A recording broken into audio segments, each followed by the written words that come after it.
Óscar Colchado Lucio nació en Ancash y muy joven viajó a Chimbote, donde fue testigo del espectacular boom de la pesca. Ha escrito Tras las huellas de Lucero, Cordillera Negra y Rosa Cuchillo. Ha ganado los premios Copé y Juan Rulfo. Ahora sorprende con una novela de largo aliento, Hombres de Mar. Julio Ortega dice que como mano maestra Óscar Colchado ha construido en Hombres de Mar la saga de la memoria popular moderna del Perú, que en los trabajos de pesca tiene su mejor metáfora, contrariada, paradójica, de nuestra modernización problemática, cuyo modelo costeño tiene su correlato en otras explotaciones de los recursos naturales como los minerales de la sierra y el petróleo o el gas de la selva. La pesca también sirvió como una forma de riqueza, pero también de problemas. Ah, sí, desde luego, una actividad extractiva que en su época fue pues una de las actividades que mayor aporte económico dieron al país, y esto duró un buen tiempo, ¿no? Casi todos los años 60 y comienzos de los años 70, aunque después ya un poco que la actividad pesquera entra en crisis. Y de hecho que la actividad pesquera es una de las actividades extractivas más importantes, como dice Julio Ortega, junto a la minería en estos momentos. Óscar, has hecho un fresco de buena parte de la historia del Perú. Aquí están las luchas sindicales, aquí están los mitos de origen, el mito de Yapayek, aquí están además el trabajo duro de la pesca y la aparición del narcotráfico. Así es, la novela en realidad abarca muchos temas, diferentes temporalidades. He intentado hacer un resumen de lo que podría ser la vida en el Perú en un determinado periodo histórico. Y es una novela que me dio mucho trabajo, un buen periodo de investigación para por fin ya escribirla. Hay aquí una introducción de la mitología que aparece claramente expresada en la aparición de Yapayek y los personajes que lo acompañaban. Sí, efectivamente, en la novela trato de rescatar esa memoria prehispánica, como es la cultura mochica. Entonces, el libro en gran parte está inspirado en los dioses, en los semidioses, y que se encarnan y que aparecen luego de haber actuado hace muchísimos siglos o milenios, aparecen actualizados, reencarnados en el puerto de Chimbote. Hay también, de alguna manera, yo siento que es una novela experimental que tienes por el uso de los tiempos. Ah, efectivamente.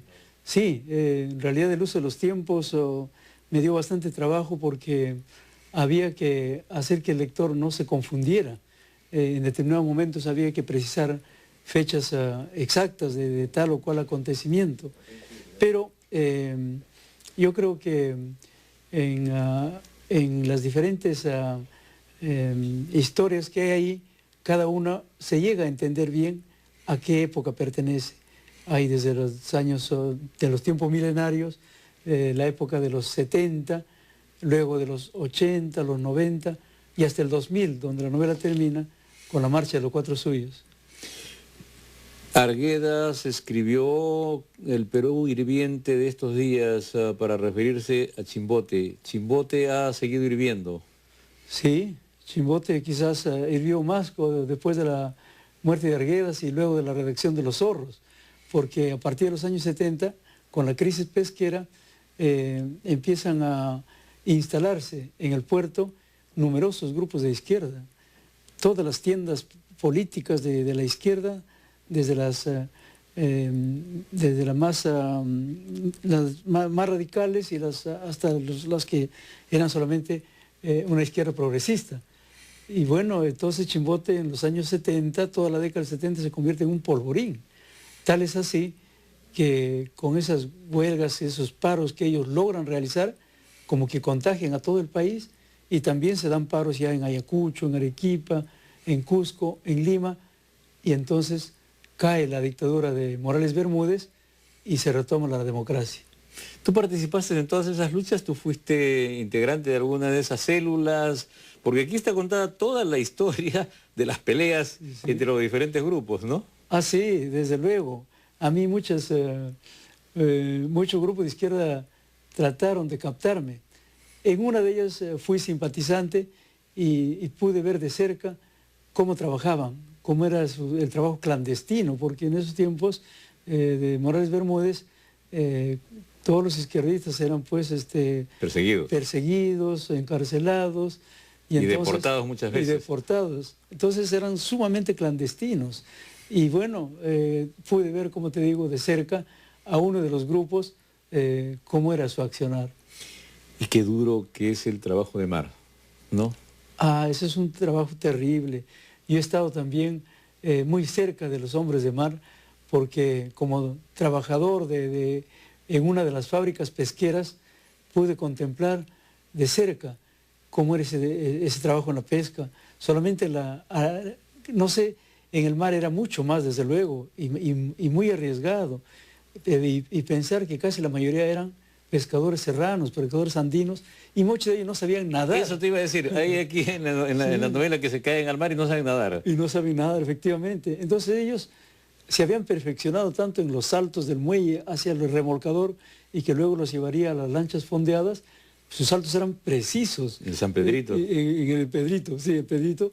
Y entonces esos pescadores, era un milagro de Dios, cómo no se morían cayendo al mar, ¿no? Entonces, todas esas peripecias, todas esas luchas del hombre de mar, narra la novela. ¿Es un poco autobiográfico? En parte sí, porque, como te digo, yo he vivido en Chimbote desde los tiempos de mi infancia. Y bueno, yo hasta el año 83 en que me vengo a vivir a Lima, yo observo todo, porque yo siempre estaba atento. Yo siempre pensaba en escribir la novela. No sabía en qué momento, pero pensaba escribirla. Y entonces siempre estuve observándoles, tomando notas, apuntes, grabaciones, y la novela se iba gestando por ahí. El problema era el asunto técnico, cómo engarzar esos diferentes tiempos, esas diferentes personas.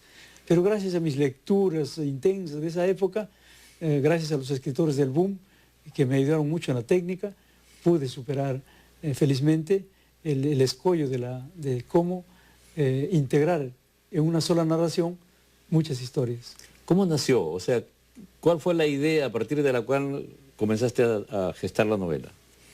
Bueno, como te decía, yo más o menos en la adolescencia empecé a frecuentar los muelles y empecé también a salir un poco cerca en las lanchas. ¿También fuiste pescador en algún momento? No fui pescador, pero fui mecánico de lanchas. Entonces eso me permitía encontrarme en todo momento con los pescadores y verlos batallando, trabajando en los muelles a la hora de descargar la anchoveta y de qué manera tenían que prepararse para salir al amanecer. Y todas esas cosas lo vi, me fue entronizándose en mí, y llegó un momento en que yo empecé a escribir poemas y cuentos sobre Chimbote. Uno de mis cuentos, recuerdo, se llamaba El hijo del rival, que trata la historia de dos patrones de lancha antagónicos, que cada cual se sentía ser el mejor patrón de lancha, ¿no? Bueno, y otros cuentos como Del mar a la ciudad. Me salieron unos relatos basados en los migrantes andinos, en la pesca, y que están en otro libro, en un libro de cuentos que se llama Del mar a la ciudad. Hay también aquí el recuerdo permanente, omnipresente, de Banquero Rossi, ¿no? Sí, Banquero Rossi de hecho dejó una señal, una marca imborrable en la pesca. Un hombre que tuvo mucha influencia hasta en el poder político debido a la gran cantidad de anchovete que él exportaba, millones de toneladas en harina de pescado o aceite. El Banquero Rossi fue un hombre que capitalizó ese gran recurso que tenemos, pero al mismo tiempo parece que hasta lo depredó. Pero, claro que sí, la gran cantidad de extracción sin cuidado de ningún tipo produjo lo que todos sabemos, la reducción sensible de toda la masa de pescado, ¿no? Ajá, sí, porque... Llevó al Perú al primer lugar como exportador de harina de pescado, ¿no? Sí, sí, el Chimbote fue el primer puerto pesquero del mundo, ¿no? Ese es un título que hubiéramos querido ostentarlo siempre, pero desgraciadamente la extracción masiva que se hacía hizo que se redujera la capacidad de pesca, porque cada vez se fabricaban lanchas más grandes y más grandes, y más. De 15 toneladas que empezaron, terminaron haciendo lanchas de 400, cerca de 500 toneladas en una sola, y tantas lanchas que había, ese mar empezó a depredarse. ¿Cuándo llega el narcotráfico? Bueno, el narcotráfico ya por los años 80 ya empieza a visorarse algo, pero se profundiza mucho en los años 90 y en la actualidad. Entonces,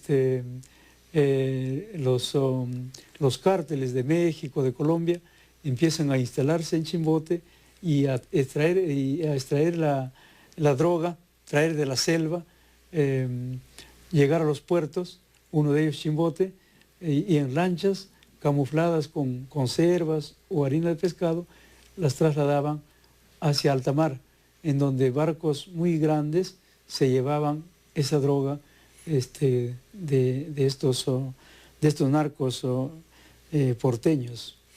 ¿Hay algunos personajes aquí en el libro que sean tomados directamente de la realidad y que sean amigos tuyos? Sí, hay algunos que no son amigos, pero que son tomados de la realidad, como Alejandro Toledo, su esposa Elian Carp, que aparecen jovencitos en la novela, y luego también su accionar en la política, y otros personajes, como uno de los líderes de la izquierda, por ejemplo, que lo conocí personalmente, y él me contó también muchas historias. En el colegio hay muchas referencias a alumnos que fueron mis amigos, y que ahí en la novela aparecen algunos con sus nombres, otros con sus apodos. Sobre todo con sus apodos, ¿no? Sí, sí. Óscar Colchado Lucio nos trae este notable trabajo, Hombres de Mar. Es una novela voluminosa porque aquí es realmente un fresco de una época de la historia de nuestro país, situada en Chimbote, pero que se extiende a todo el país. Muchísimas gracias, Óscar, y el público televidente sabe que tiene aquí un estupendo trabajo para saber de la prosa de Óscar, y también para saber un poco de la historia del Perú y del duro trabajo de los hombres de mar. Gracias, Óscar. Muchas gracias. Muchas gracias a ti, Ernesto. Muy amable. Vamos a la pausa y regresamos con una nueva secuencia del programa.